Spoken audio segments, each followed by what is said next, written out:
Hobo Yeti here. Welcome to Calamity Corner, where good ideas come to die and the stupid ones file for reanimation. This is where I unravel the kind of brilliance that makes you question evolution. Gear, hacks, and human logic, all equally guilty. They say necessity is the mother of invention, maybe so, but I think she died the day someone decided to make tent zippers out of recycled soda cans and wishful thinking. Somewhere out there in a climate-controlled office, a designer squinted at a digital blueprint and thought, perfect, nothing says wilderness ready like a zipper that fears dust. Meanwhile, out here, that same zipper lasts about as long as an apology from a politician. Zippers are the Achilles heel of homelessness. You depend on them like they're armor, but they betray you faster than a fair-weather friend. First few nights, smooth as silk. Then one cold morning, you tug a little too hard and zip, the teeth separate like a bad marriage.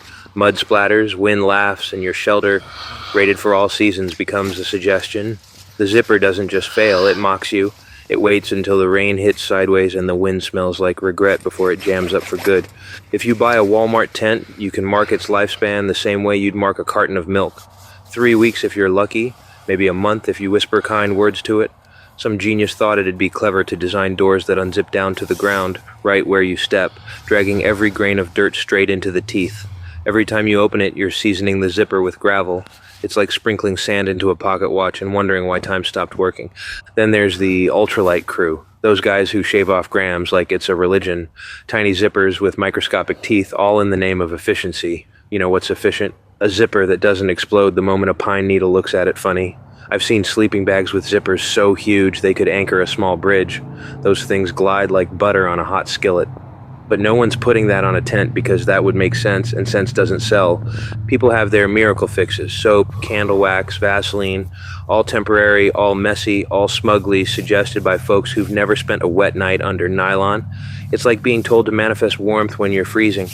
You can grease a zipper till it shines, but grit always wins. Once it goes off track, it's a one-way ticket to cursing at 3 a.m. while rain tiptoes in through the gap. Some of us try alternatives. Velcro, for example, the lazy cousin of engineering. Sounds great until the adhesive gives up faster than your will to keep trying. Stick-on Velcro is the duct tape of dreams.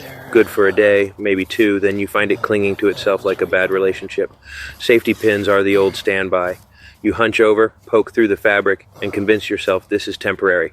Weeks later, you're crawling through a minefield of your own improvisation, hoping not to impale yourself just to grab your shoes. It's fine until a mouse or spider decides that little air gap is their grand entrance.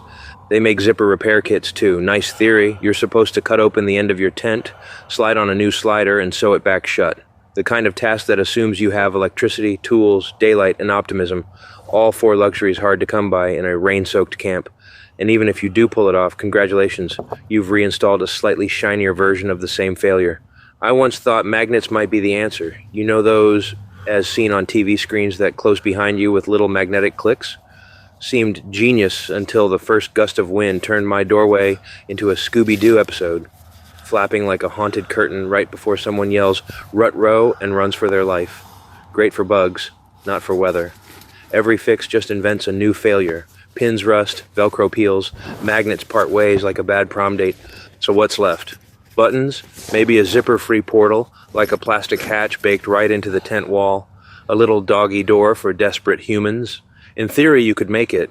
In practice, try building that while hiding your camp from park rangers.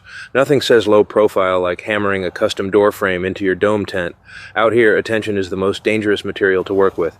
And that's the punchline. No real solution. You adapt, curse, and compromise. You learn to appreciate the little snap of a safety pin holding back the elements even when you know it's temporary. You accept that the world's engineers weren't designing for you.